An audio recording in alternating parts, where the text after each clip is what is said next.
प्रश्न है कि अम्लीय वर्षा संबंधित है। अम्लीय वर्षा किससे संबंधित है? Acetic acid, sulphuric acid, hydrochloric acid, boric acid.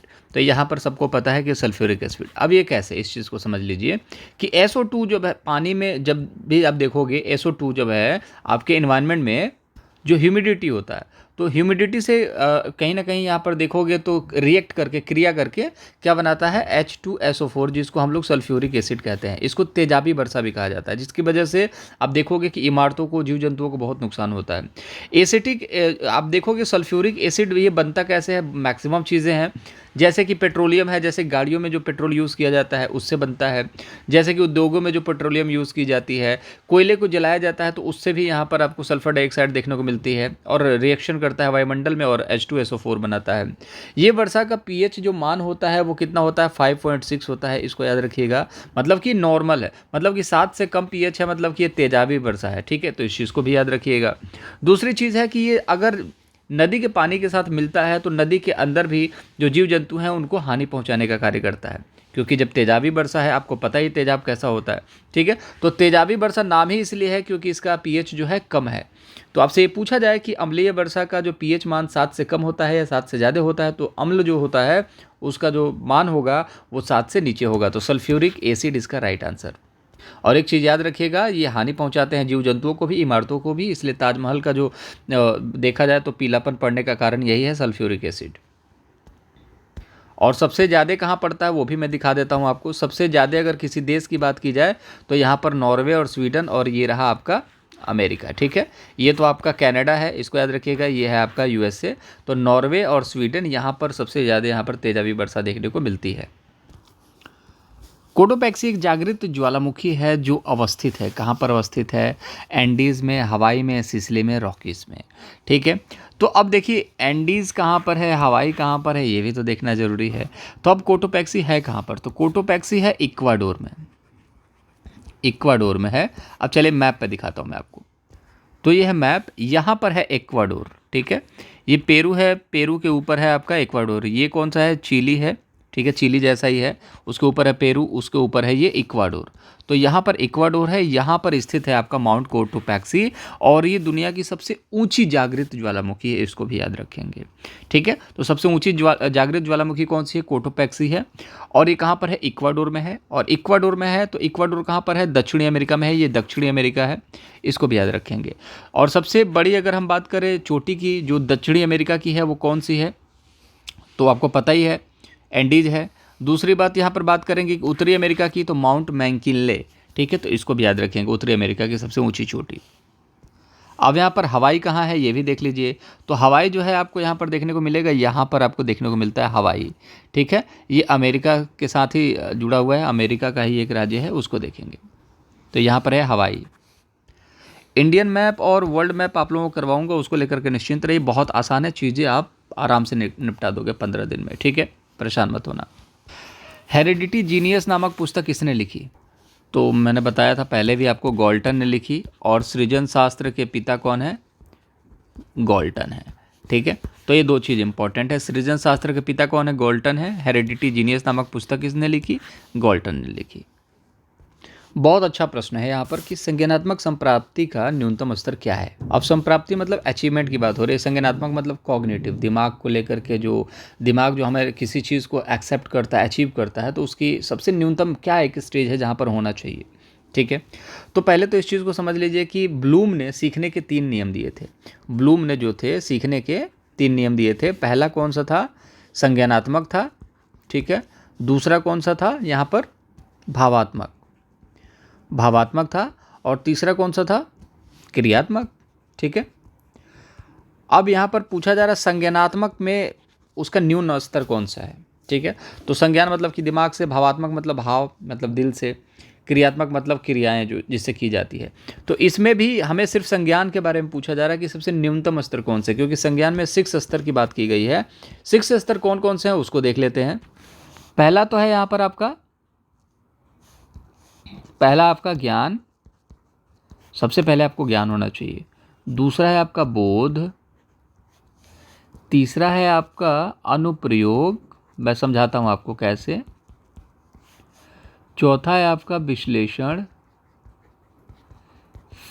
विश्लेषण मतलब होता है किसी चीज़ को बीच से काट करके अलग अलग कर देना, मतलब समझाने के लिए, मतलब किसी चीज़ को अलग अलग करना उसको विश्लेषण कहते हैं। मतलब बीच से विश्लेषण, बीच से काट दिया मतलब अलग अलग।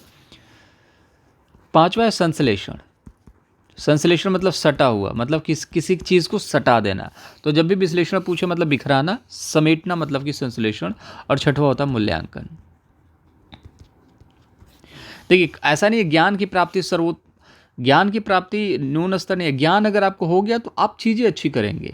मतलब कि ज्ञान हो गया, उसके बाद बोध हो गया, फिर उसके बाद कोई प्रयोग करेंगे, प्रयोग करने के बाद उसमें से निकालेंगे चीज़ों को कि क्या सही है क्या गलत है, फिर उसके बाद समेटेंगे अच्छी चीज़ों को, फिर आप मूल्यांकन करेंगे। कहने का मतलब है पहले आपको ज्ञान होगा, मैं चीज़ों को एक बार समझाने की कोशिश कर रहा हूँ, पहले आपको ज्ञान होगा फिर बोध होगा। ठीक है, तो याद रखिए सबसे न्यूनतम कौन सा है, ज्ञान है। ऑप्शन नंबर सेकेंड, पहले ज्ञान होगा फिर बोध होगा। ठीक है, पहले आपको नॉलेज हो गया, फिर आपको प्रतीत हुआ कि हाँ यार अब हमें करना चाहिए, तो अब आप प्रयोग करने लगेंगे। प्रयोग करेंगे तो फिर क्या होगा कि जैसे 10 चीज़ें हैं, 10 चीज़ों पर प्रयोग करेंगे। आपने देखा कि यहाँ पर इसको 1 2 3 4 5 में आपने इसको बिखेर दिया क्योंकि विश्लेषण किया आपने। फिर आपने देखा कि 2 5 8 9 10 ये तो खराब है, फिर इसको आपने हटा दिया। फिर आपने संश्लेषित किया कि इसको 1 5 7 ऐसे जितने भी 5 बचे हुए थे उनको समेट लिया। समेटने के बाद फिर उनका आपने मूल्यांकन किया। तो इस तरीके से ज्ञान का बढ़ावा मिलता है, ज्ञान को बढ़ाया जा सकता है इंपॉर्टेंट चीज़ों को निकाल करके। क्योंकि आप कचरा भी अगर दिमाग में डालेंगे तो आपको तो उससे फ़ायदा होने वाला है नहीं, तो आपको सारी चीज़ें करनी पड़ेंगी। तो संज्ञानात्मक संप्राप्ति का न्यूनतम जो स्तर होता है वो ज्ञान होता है, बाकी उसके बाद बोध है, तीसरे नंबर पर प्रयोग है, विश्लेषण संश्लेषण मूल्यांकन। मैं इस पर टाइम इसलिए दे रहा हूँ क्योंकि इसको इस तरीके से आपको अरेंज करने के लिए भी दे सकता है, और यहाँ पर एक नंबर आपको चूकना नहीं चाहिए। अच्छी अच्छी चीज़ें हैं, आसान है, उसको करते जाइए। The idiom to ring one's own bell means to ring own bells। तो कुछ idiom phrases जो हैं वो आपसे पूछे जाएंगे। कुछ vocab के एंटोनिम्स सिनोनिम्स भी पूछे जाते हैं। तो vocab एंटोनिम्स सिनोनिम्स ये इंपॉर्टेंट जो होंगे उन चीज़ों को कराऊंगा, फिर एरर डिडक्शन भी कराएंगे, फिर हम देखेंगे बहुत सारी चीज़ें जो इंपॉर्टेंट है। तो टू रिंग वंस आउन बेल मतलब कि कोई ऐसा है जो अपने खुद के बेल बजा रहा है। मतलब कि क्या होता है, टू कमिट थेफ्ट नहीं, ऐसा नहीं, चोरी करने की बात नहीं की जा रही। वंस पब्लिसिटी एजेंट ये भी नहीं है। थिंक प्रॉपरली ये भी नहीं है। To indulge in self praise, indulge मतलब क्या होता है कि किसी चीज़ में लिप्त होना, जैसे कि मौज मस्ती वगैरह करना। तो सेल्फ प्रेज जैसे कि आप खुद की प्रशंसा में बहुत ज़्यादा खो जाते हो, मतलब कि आप अपनी ही एक घंटी बजा रहे हो। ठीक है, तो इसका मतलब सीधे तौर पे आप देखोगे, जैसे हिंदी का भी आपने जब देखा मुहावरे वगैरह, तो आपको थोड़ा बहुत मतलब निकलता है। तो आपको इडियम से डरना नहीं है, थोड़ा बहुत आपको यहाँ पर मतलब देखने को मिल जाएगा। To indulge in self praise ये आपका राइट आंसर हो जाएगा। चलिए इस तरीके के सवाल आएंगे। यदि 5 जनवरी 1991 को शनिवार था तो 3 मार्च 1992 को क्या होगा। तो 5 जनवरी 1991, 5 जनवरी 5/1/1991 लिखो यार। ठीक है, उसके बाद 5/1/1992। तो जब साल बढ़ता है तो क्या होता है, एक दिन बढ़ जाता है। कहने का मतलब है कि ये शनिवार था तो ये रविवार हो जाएगा, एक दिन बढ़ जाता है, मतलब कि शनिवार रविवार हो जाएगा। आप चेक कर सकते हो। तो ये रूल है कि जब भी देखोगे कि एक साल बढ़ता है तो आपका यहाँ पर एक दिन बढ़ जाता है। अगर फाइनेंशियल जैसे कि आप लीप ईयर है, जैसे 92 से अगर 93 होता तो यहाँ पर 2 दिन बढ़ जाता। ठीक है, तो अभी एक दिन बढ़ेगा, रविवार होगा। अब 5 जनवरी को 1992 को रविवार हो जाता है, क्योंकि 5 जनवरी 1991 को शनिवार था तो 92 को रविवार हो जाएगा। अब हमें निकालना किसका है, 3 मार्च का निकालना है। ठीक है, तो पूरा बचा कितना दिन, इसमें 26 दिन बचा। फरवरी में कितना दिन बचेगा, इसमें 28 दिन आएगा। फिर कितना आएगा, 3 मार्च तक का है 3, तो 26 28 कितना होता है भैया, आपका हो जाएगा ये आई थिंक 54 3 57। अब 57 को 7 से भाग देंगे, 7 8 56। ठीक है, बचा एक तो एक का होगा, सोमवार होगा। ठीक है, लेकिन यहाँ पर हमें क्या लग रहा है, 28 नहीं होगा, क्योंकि ये लीप ईयर है तो लीप ईयर 29 का होता है। ठीक है, तो लीप ईयर 29 का होता है, तो ये कितना हो जाएगा, 55 3 58 हो जाएगा, 58 हो जाएगा। तो अब देखिए यहाँ पर 58 हो जाएगा, 7 से भाग देंगे तो 7 8 56, 2 बचेगा। तो संडे और मंडे कहीं है क्या इसमें, तो मंडे यहाँ पर सॉरी मंडे बोलते हैं क्या, संडे मंडे, हाँ ओके, मंडे और ट्यूसडे होगा, सॉरी मंडे और ट्यूसडे। ठीक है, पहला दिन जो होता है आपका सोमवार होता है, फिर दूसरा आपका मंगलवार, तो मंगलवार होगा क्योंकि 2 शेष बच रहा है। तो इस अप्रोच से करना होता है, बहुत ज़्यादा नहीं है। कैलेंडर के भी क्वेश्चन हम लोग करेंगे। देखिए ये क्वेश्चन कराने का मतलब ये है कि क्वेश्चन देखिए और क्वेश्चन के साथ साथ ये देखिए कि किस तरीके के क्वेश्चन पूछे जाते हैं। और तभी मैं कह रहा हूँ कि आप 120 प्लस बड़े प्यार से लेकर के आओगे, क्योंकि क्वेश्चन के कॉन्सेप्ट को तो समझो। इधर उधर तबाही मचा दोगे पढ़ पढ़ के कि ये भी पढ़ लो, ये भी पढ़ लो, ये भी पढ़ लो। यार पढ़ोगे क्या, ये तो देख लो। तो पहले हम लोग सिस्टम फॉलो कर रहे हैं, क्या पढ़ना है, उसके बाद हम लोग चीज़ों को डिटेल में पढ़ेंगे, ठीक है। बाकी ये क्वेश्चंस पूछे जाते हैं, इंपॉर्टेंट है, देख लो इसको। वह शब्द का उच्चारण स्थान बताइए, तो वह शब्द का उच्चारण स्थान है, कोई दिक्कत नहीं, दंतोष्ट याद रखिएगा। कंठ क ख ग घ अंग, मैंने टॉम याद कराया था, ट ठ ड ढ ण। तालव्य यहाँ पर दंत के बारे में मैंने बताया था, त थ द ध न। और फिर एक यहाँ पर क्या आता है आपका, नहीं तालव्य छाता याद रखा कराया था, छाता, त च छ ज झ य। और दंत का क्या होता है, त थ द ध न, ठीक है, तो याद रखिएगा, ठीक है। तो चीज़ें याद हो गई। कंठ का क्या है, क ख ग घ, म टी से ट ठ ड ढ ड़। तालव्य का होता है छाता, च छ ज झ य। और दंत का होता है त थ द ध न। और ये जो बचा आपका व याद रखिएगा। अब कई बार क्या होता है, कन्फ्यूज़न होता है कि सर ये स और ये स कौन से वाले हैं।